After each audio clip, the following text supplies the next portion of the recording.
So it's great to see so many of you here tonight. It is my honor to stand before you tonight and highlight many of our 2023 accomplishments, as well as the exciting opportunities and challenges that lie ahead. We really should call this the annual shareholder meeting.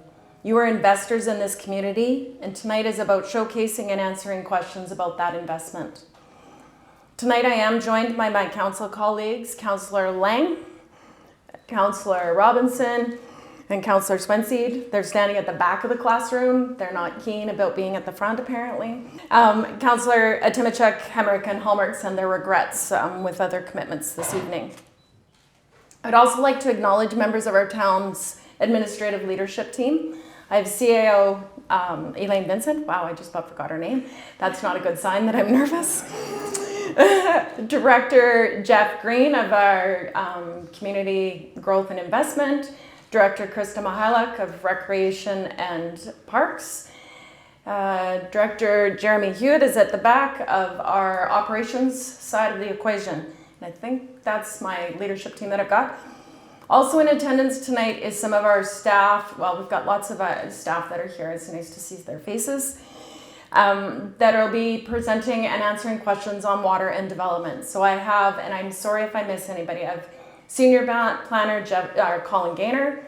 I have our Engineering Manager James Cameron.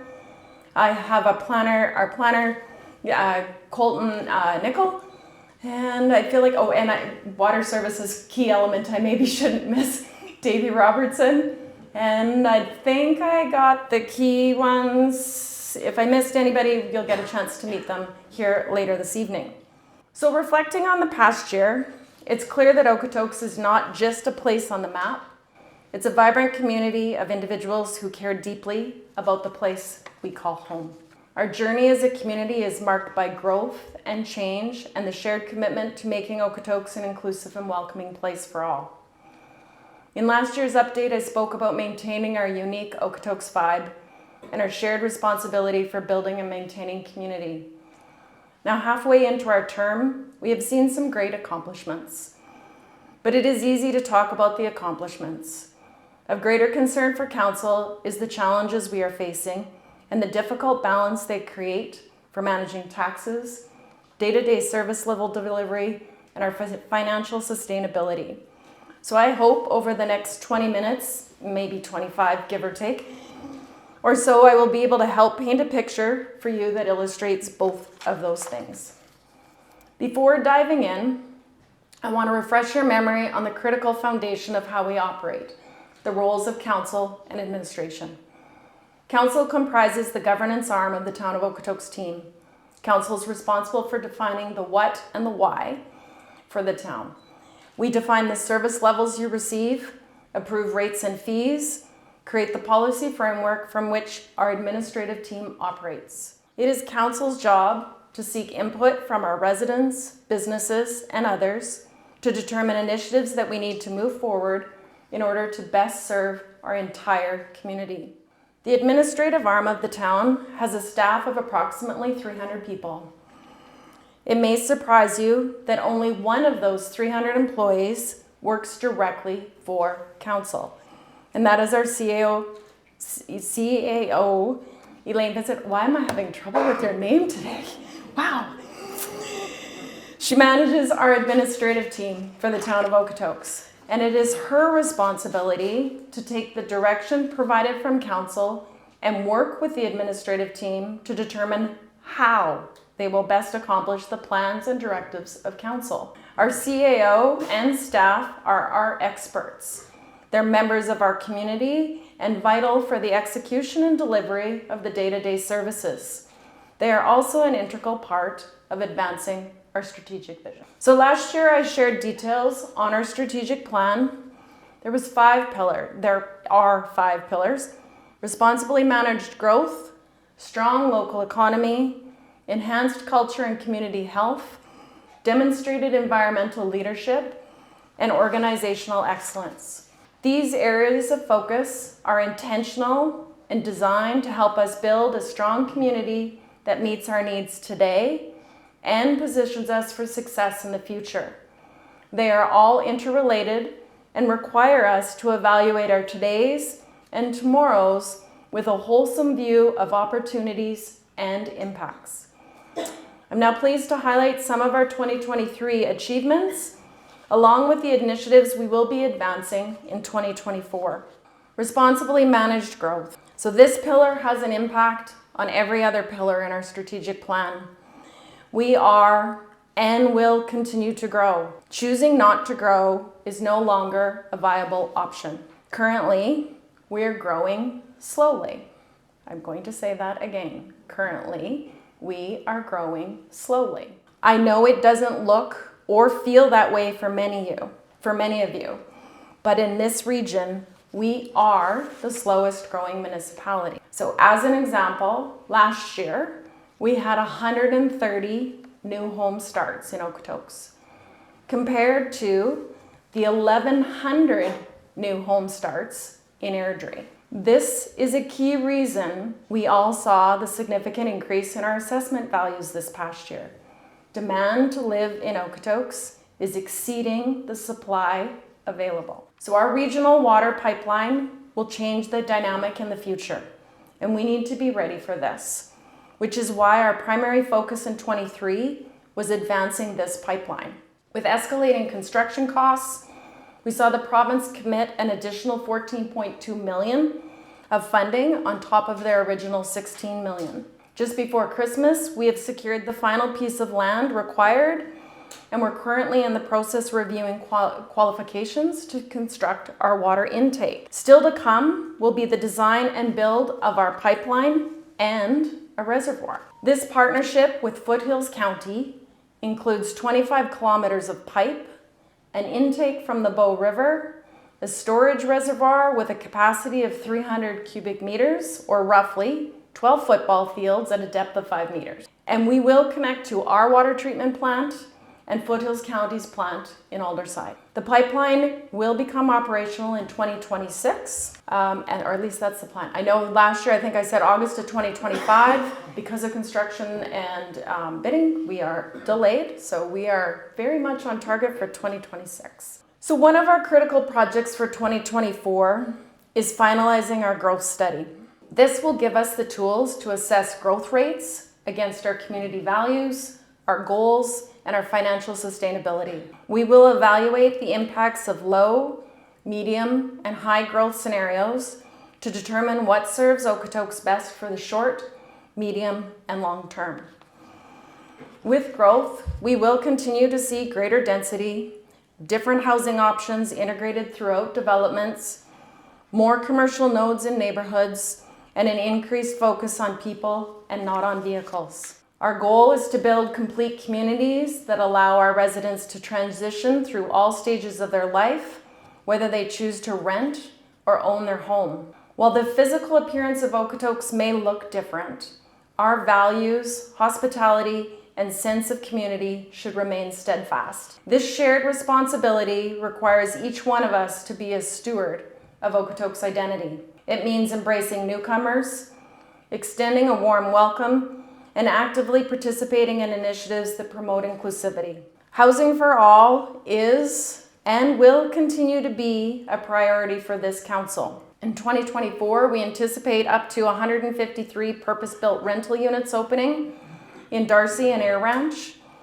We've partnered with HappyPad, a home sharing program to connect people who are interested in renting a home in their room. And this year, we will be evaluating whether we create a municipal asset corporation to address the gaps we have in the housing market. And we are committed to exploring new and innovative housing ideas with developers and third-party agencies. Environmental leadership.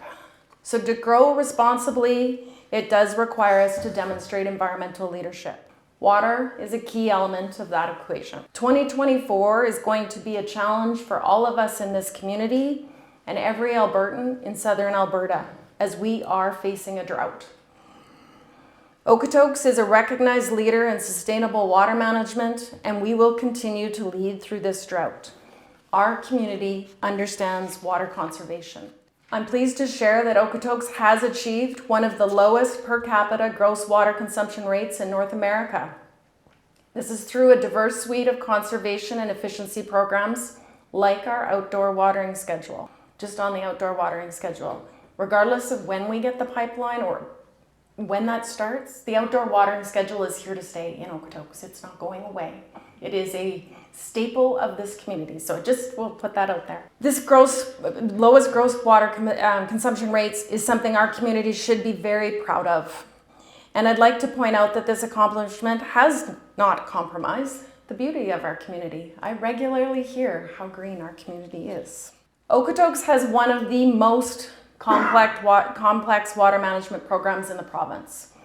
We have 35 experts who make up our integrated team, and we manage 28 different water licenses.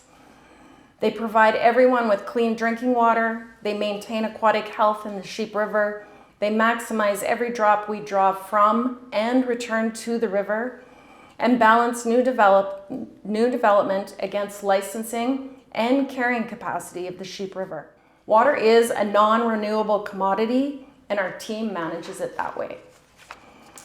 Councillors Robinson and Swenseed will talk more about water and its relationship to development and growth after my update, so I will leave the specifics to them. Two other key environmental initiatives that we launched in 2023. One is the grading and landscaping bylaw, which now requires all new builds to install drought-tolerant turf. Sorry, no more Kentucky bluegrass will be allowed. Launching next week is our 4-year pilot of the Clean Energy Improvement Program. This is a financing program that makes efficient and renewable energy improvements more financially accessible to residential property owners.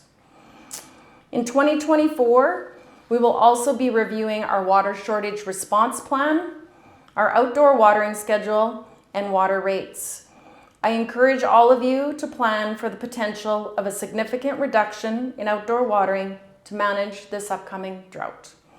We will be prioritizing drinking water for human health and business operation before green lawns. Now on to the economy, our strong local economy. Our business community has faced more than their share of challenges over the past few years. However, they continue to rise to the occasion and create opportunities, as there remains a strong demand to open businesses in our community. 2023 saw 125 new home-based businesses and 67 new storefront businesses open in Okotoks. And we also saw some closures.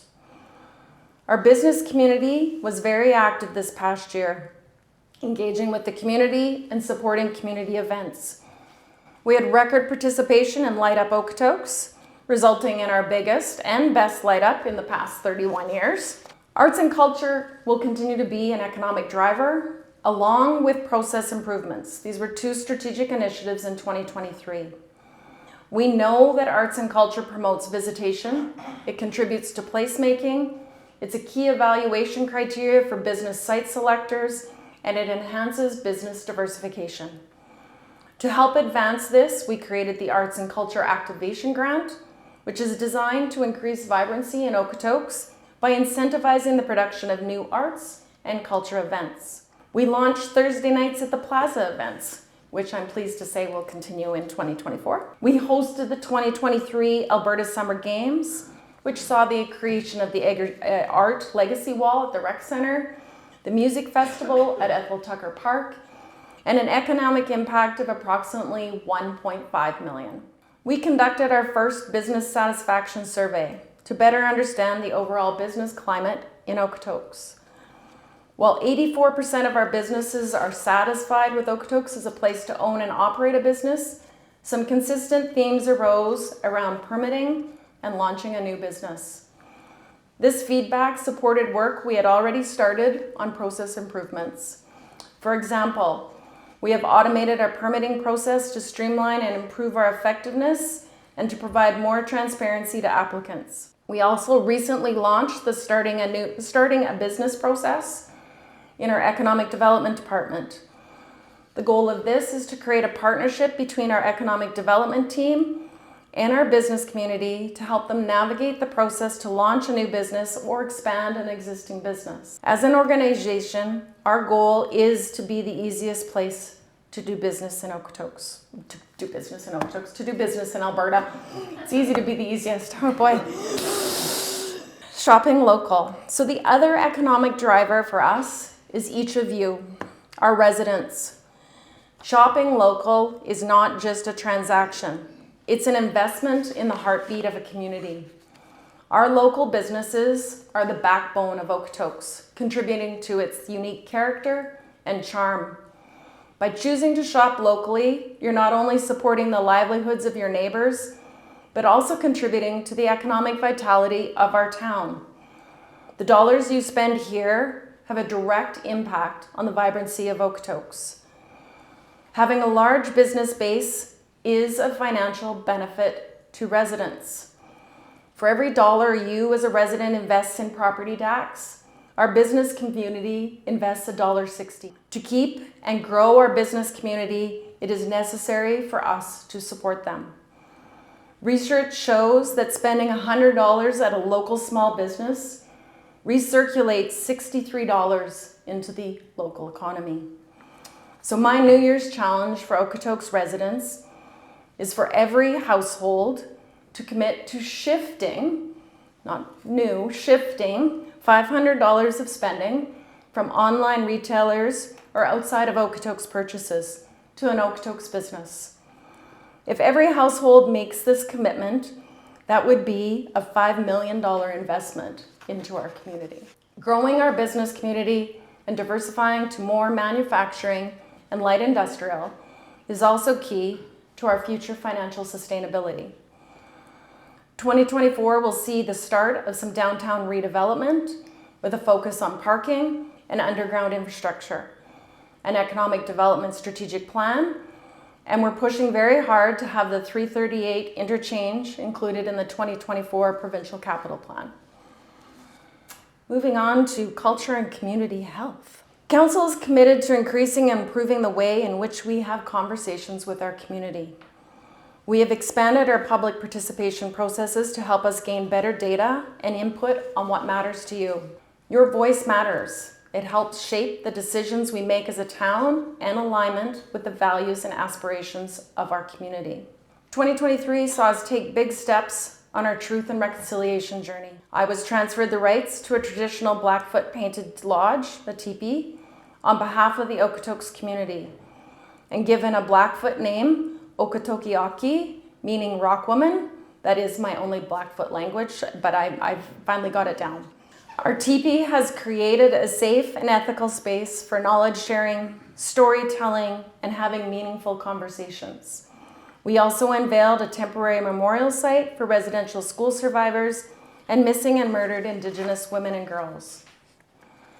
In terms of our parks and recreation, we updated our Parks and Recreation Leisure Master Plan, focusing on the health and well-being of our community, including access to cost-effective recreational and program opportunities. We expanded our recreation fee assistance program to support more people in accessing recreation and programs. We proudly opened some new amenities, such as the Okotoks Pump Track in Bill Robertson Park, along with a new multi-use community outdoor boarded rink at John Paul II Junior High.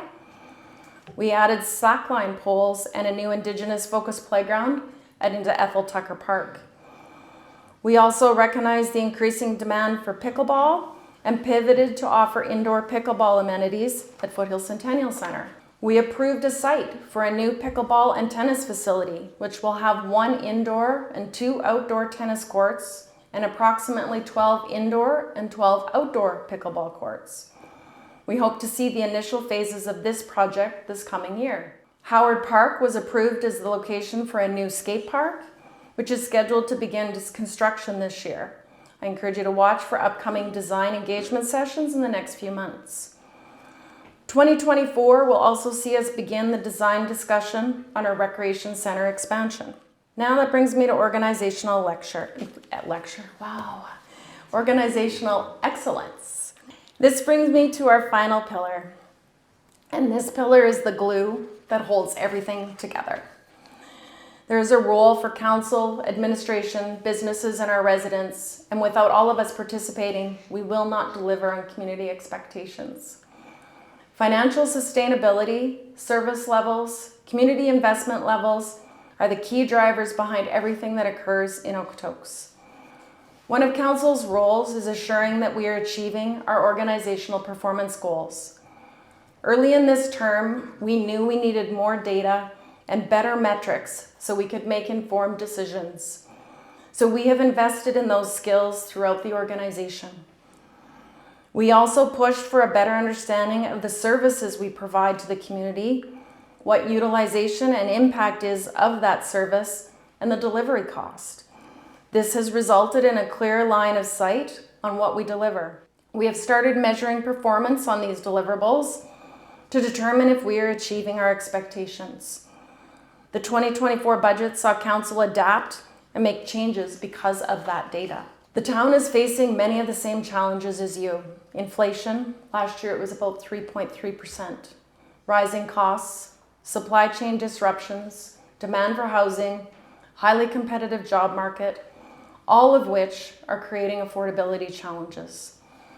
Combine those with the municipal government's specific challenges of limited revenue options, service level expectations, which impacts our ability to decrease expenses, downloading of costs and services from the province, and a reduction in infrastructure funding from both the provincial and federal government, which impacts our ability to build new infrastructure and, more importantly, maintain all of our current assets. All of this makes for an extremely difficult balance. As residents, you elect us to dig into full details, ask the right questions, and make decisions for our entire community. This resulted in us making some tough choices for the 2024 budget. We did this based on 3 elements. The community survey indicated our community does not want to see a reduction in services. In terms of our service levels and our policy, we had 4 areas where we were not meeting expectations and needed more support. We had 2 other areas we determined we could actually reduce service. And we had 1 area where we could increase service with no change in costs. And finally, our overall affordability and value of the investment in the community we were asking people to make. I will leave the specifics of budget to the Q&A, but some of the key pieces we have done to manage some of these challenges are as follows. We are one of the first municipalities to include recreation amenities in our off-site levies, meaning that new growth is contributing financially to the recreation center expansion. Diligent utility management for gas and electricity that we require as an organization. We were able to lock into a long-term rate, saving us over $3 million in the past 3 years. We have secured this contract until 2030. We are introducing priority-based budgeting so that we can align our budgeting with the identified priorities of our community. This will be a multi-year initiative, but you can expect to see elements of it this year in preparation for the 2025 budget. 2024 will see us seeking input from the public on various service levels, how they would prioritize them, and hopefully the data on the impacts each of those service investments make in the community. Council is very cognizant that not every community investment is on a cost recovery basis. The rec center is a perfect example of this. So when we evaluate service levels, we also look at the risks and costs associated with not providing those services. The question I encourage you to ask yourselves is the investment you make in Okotoks delivering the right value? If your answer is no, then I encourage you to bring suggestions on what needs to change to Council. Council is happy to discuss your investment and your ideas. As we navigate the path of growth and the opportunities and challenges ahead, let's remember that Okotoks isn't just a collection of buildings. It's a collective of individuals who make this town a home. Our culture, characterized by friendliness and charm, is our most precious asset. It's what sets us apart, and it's what will continue to define Okotoks in years to come. In closing, I want to express my gratitude to each and every one of you. Your commitment, Your passion and your active involvement are the driving forces behind the success of Okotoks. Together, we will continue to build a community that reflects the values we hold dear, a community that is not just growing, but thriving, inclusive, and uniquely Okotoks. So thank you. I look forward to continuing this journey of building a better Okotoks together. That's me.